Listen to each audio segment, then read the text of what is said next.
For our school, the international classes include P1 to P4.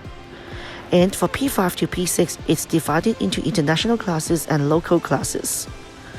For international classes, except Chinese and Putonghua, all subjects are taught in English, including mathematics and GS. For Chinese, it is taught in Cantonese. For P5 and P6, the local class is taught in Cantonese. For P6, the Chinese subjects is taught in Putonghua. Hi everyone, I'm Miss Lai. I'm the Chinese panel head. I'm going to introduce the Chinese curriculum of our school to you today. For the Chinese curriculum, we have launched the e-learning platform, which is a self-learning platform to allow students to complete a reading exercise every day.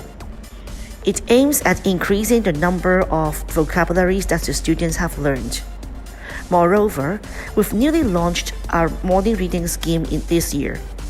Teachers will go to P1 and P2 classrooms during the morning reading section and read storybooks with them.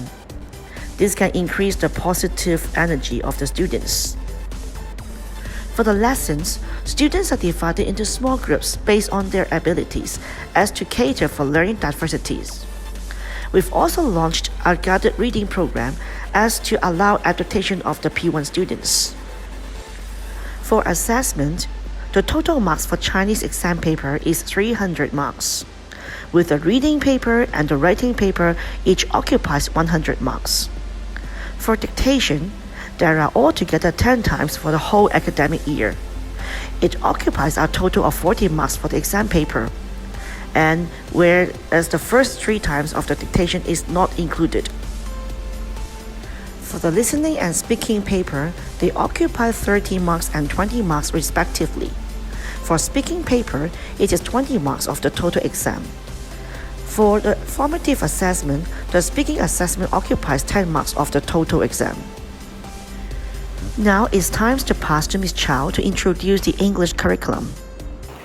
Hi everyone, this is Ms. Chow Wing-Si, the English panel head of the school.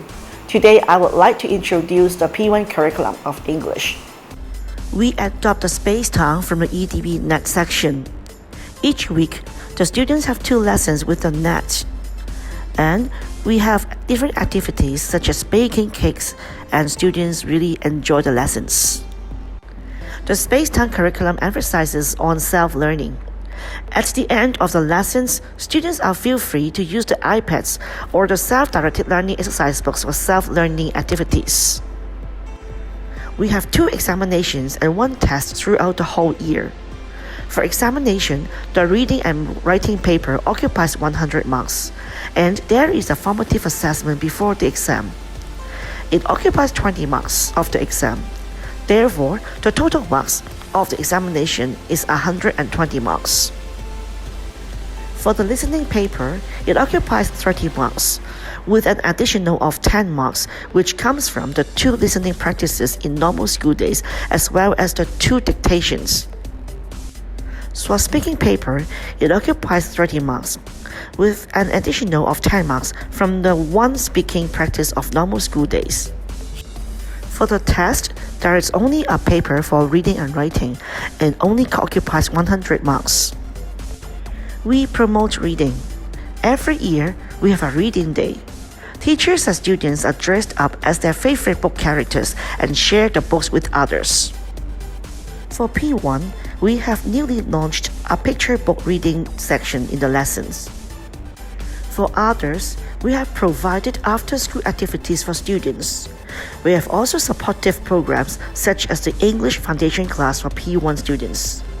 For after-school activities, we have Cambridge course and also the English Fun class.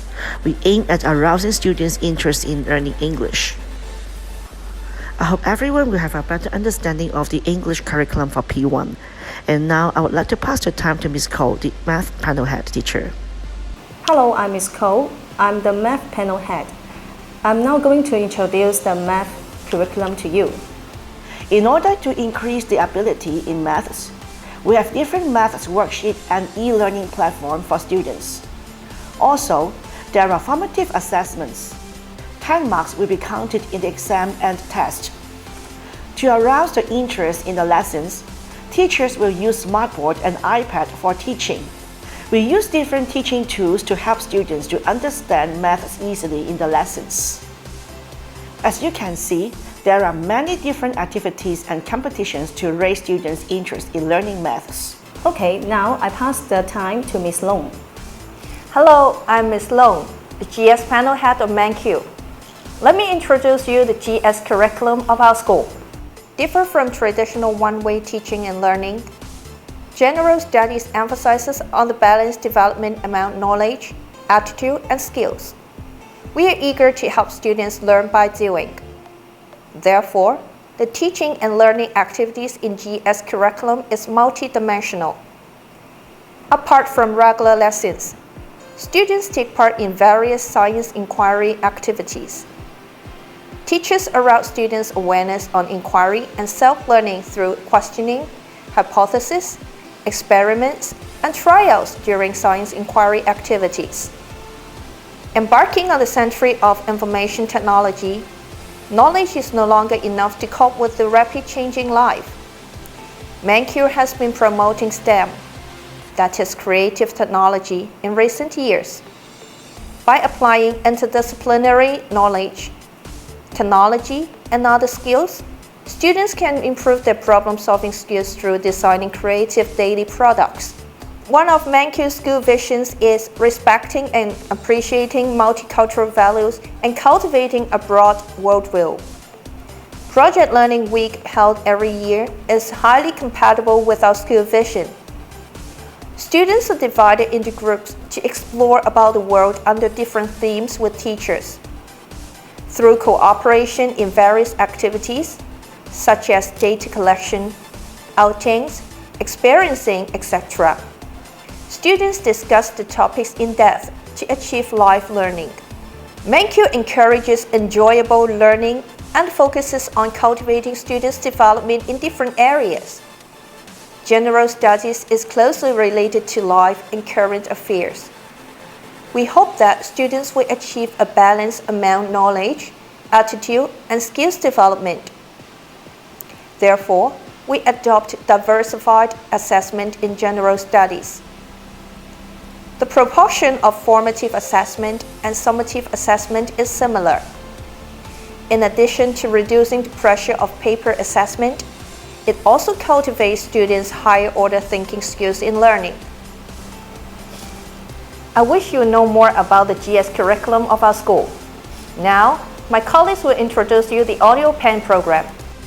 I am going to introduce the Audio Pen program.